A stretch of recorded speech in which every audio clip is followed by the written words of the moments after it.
कक्षा 9 के विद्यार्थियों का मेरे YouTube चैनल TC गुरु क्लासेस में स्वागत है।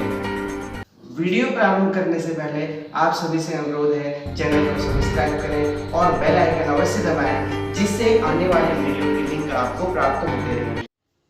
कक्षा 9 प्रश्नावली 13.1 प्रश्न संख्या 3। किसी आयताकार फर्श का परिमाप 250 मीटर है। यदि चारों दीवारों पर 10 रुपये प्रति वर्ग मीटर की दर से पेंट कराने की लागत 15,000 रुपये है तो हॉल की ऊंचाई ज्ञात कीजिए। हमें एक हॉल दिया हुआ है और हॉल कैसा है, वो हॉल होता है घनाभाकार। तो हम चित्र बनाकर इसको समझते हैं। इस प्रकार हमारे पास घनाभाकार हॉल है। उस हॉल में चारों दीवारों पर पेंट करवाना है। चारों दीवारों पर पेंट कराने का खर्च 15,000 रुपये। पेंट कहाँ कहाँ करवाना है? ये इस दीवार पे 1, 2 और इसके पीछे 3 और इसके ऊपर 4। इन 4 दीवारों पर पेंट कराना है और यहाँ पर पेंट नहीं होगा। ये फर्श है, फर्श पे और छत पे पेंट नहीं होना है, ये ध्यान रखना है, ठीक है। तो चारों दीवारों पर पेंट कराने का खर्च 15,000 रुपये है और 1 वर्ग मीटर का खर्च कितना है? 10 रुपये। तो इसका मतलब 15,000 रुपये कितने वर्ग मीटर का खर्च होगा ये निकाल लेंगे। वही जो है चारों दीवारों का क्षेत्रफल होगा। तो हम लिखेंगे 10 रुपये खर्च है बराबर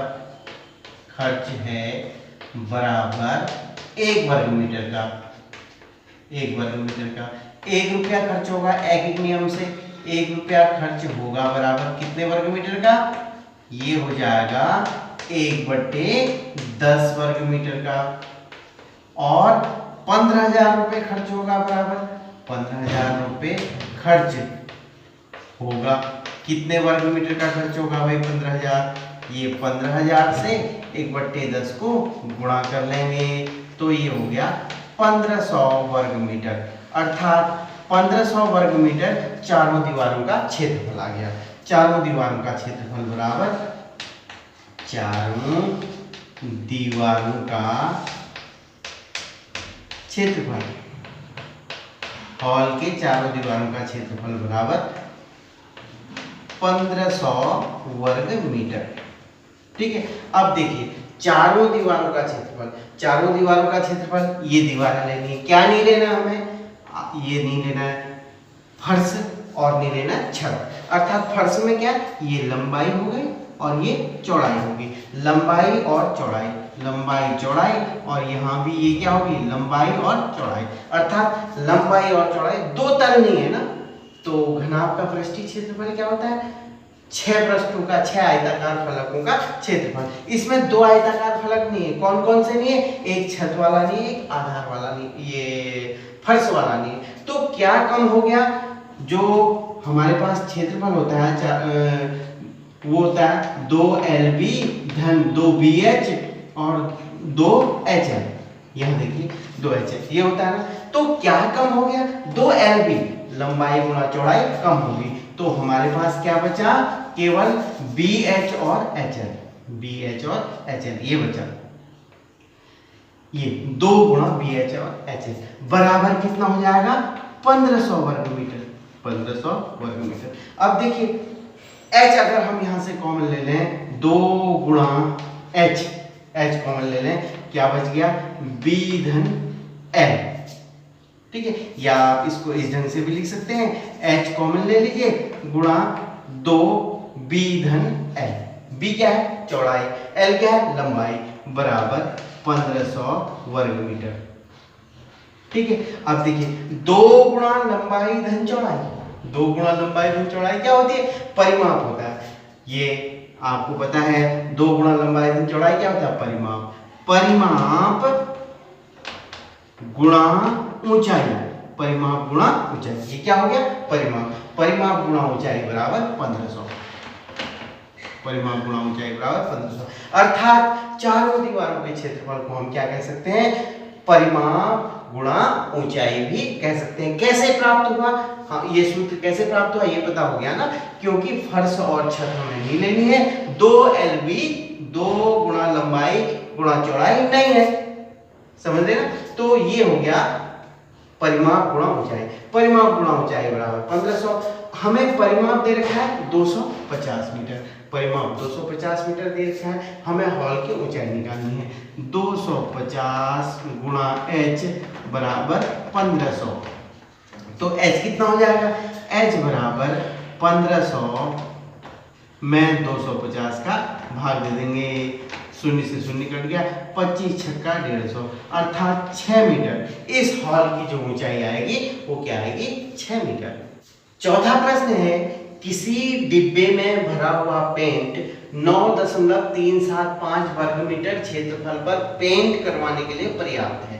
इस डिब्बे के पेंट से 22.5 सेंटीमीटर, 10 सेंटीमीटर और 7.5 सेंटीमीटर विमाओं वाली कितनी ईंटें पेंट की जा सकेंगी? हमारे पास एक पेंट का डिब्बा है, उसमें कितने वर्ग मीटर पे पेंट करने के लिए पेंट है? 9.375 वर्ग मीटर पे पेंट किया जा सकता है। अब उस पेंट से हमें ईंटें पेंट करती हैं, ईंटें पेंट करनी है। उन ईंटों की विमाएं लंबाई दे रखी है, पहला वाला L होता है, BH लंबाई दे रखी है 22.5 सेंटीमीटर, चौड़ाई B 10 सेंटीमीटर और ऊंचाई H 7.5 सेंटीमीटर। तो हमें सबसे पहले एक ईंट का पृष्ठीय क्षेत्रफल निकाल लेना होगा। एक ईंट का पृष्ठीय क्षेत्रफल कैसे निकालेंगे भाई? ईंट कैसी होती है आपको पता है, ईंट की विमाएं देखो LBH अलग अलग है, तो क्या है? ये घनाभ होगा, घनाभ का पृष्ठीय क्षेत्रफल अर्थात 2 गुणा LB धन BH धन HL। ठीक है, तो मान रख लेते हैं 2 गुणा LB 22.5 गुणा 10 धन 10 गुणा BH 7.5 धन HL 7.5 गुणा 22.5। तो इनको आपस में गुणा कर लेंगे, इनको आपस में गुणा करके और फिर जोड़ लेंगे और फिर 2 से गुणा कर लेंगे। इसको 10 से गुणा करेंगे तो 225 आएगा, इसको 10 से गुणा करेंगे 7.5 प्राप्त होगा, और एक 7.5 और 22.5 को आपस में गुणा करेंगे तो 168.75 प्राप्त होता है। अब अंदर वालों को जोड़ देंगे, ये जोड़ करके ये आ जाएगा 75 और ये 300 468.75। अब 2 से गुणा कर देते हैं, ये प्राप्त हुआ 2 पंचे 10, 2 सत्ते 14 15, 2 अट्ठे 16 17, 2 छः 12 13, 2 चौका 8 9, इतना वर्ग सेंटीमीटर। माना हमको इस प्रकार की x ईंटें पेंट करनी है, माना ईंटों की संख्या